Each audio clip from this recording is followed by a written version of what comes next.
Hi guys. In one of the swingiest congressional districts in the country, an establishment-backed candidate beat 10 challengers, including Bernie Sanders' son. We talk about Democratic establishment strikes back in New Hampshire primary.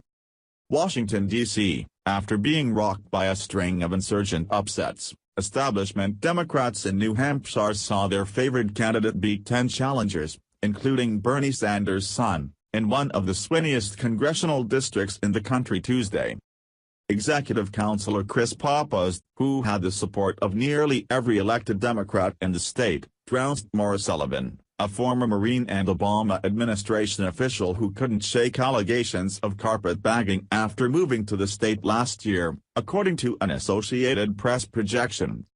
Mally Kelly, a former state senator, also cruised to victory in the Democratic gubernatorial primary over Steve Marquand, a supporter of Senator Bernie Sanders, of Vermont, who called on New Hampshire Democrats to abandon their moderation on taxes, the AP projected.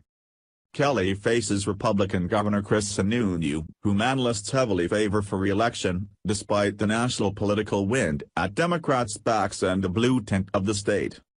The 1st Congressional District is one of the most closely divided in the nation, having ping-ponged between Democrats and Republicans for years, so it's likely to be fiercely contested in November.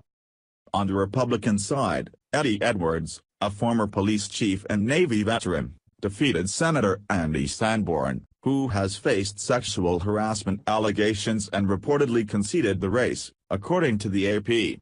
Edwards would be New Hampshire's first black representative in Congress. Both candidates aligned themselves closely with President Donald Trump. But Edwards has said he couldn't support Sanborn in the general election given the harassment allegations, which stem from inappropriate comments made to staff and colleagues. The top-ranking GOP woman in the state legislature warned fellow Republicans nominating Sanborn would hurt the entire ticket. At just 38 years old, Pappas has already long been a favorite son of the New Hampshire Democratic Party, having served as a state representative, county treasurer, and on the state's executive council. If elected, Pappas would be New Hampshire's first openly LGBT member of Congress. He's also a co-owner of the Puritan Back Room, a Manchester restaurant known for being a favorite haunt of presidential candidates and political operatives ahead of the state's first-in-the-nation presidential primary. Sullivan has an impressive resume and was the most funded candidate in the crowded field. But most of her money came from out of state, and Pappas' allies made sure to contrast that with his deep local roots. Meanwhile, Sanders' son, Levi, had a disappointing showing and will likely not even finish in the top 4. With about 2/3 of precincts reporting, he had less than 2% of the vote and was in 7th place, despite his famous name.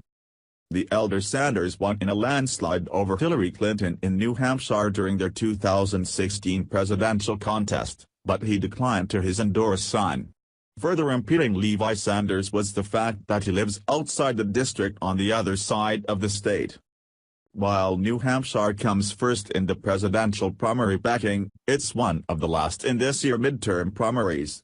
The only states left in the primary calendar are Rhode Island, which holds its contest Wednesday, and New York, which votes on Thursday. By Taboola. Sponsored Stories. Thanks you so much.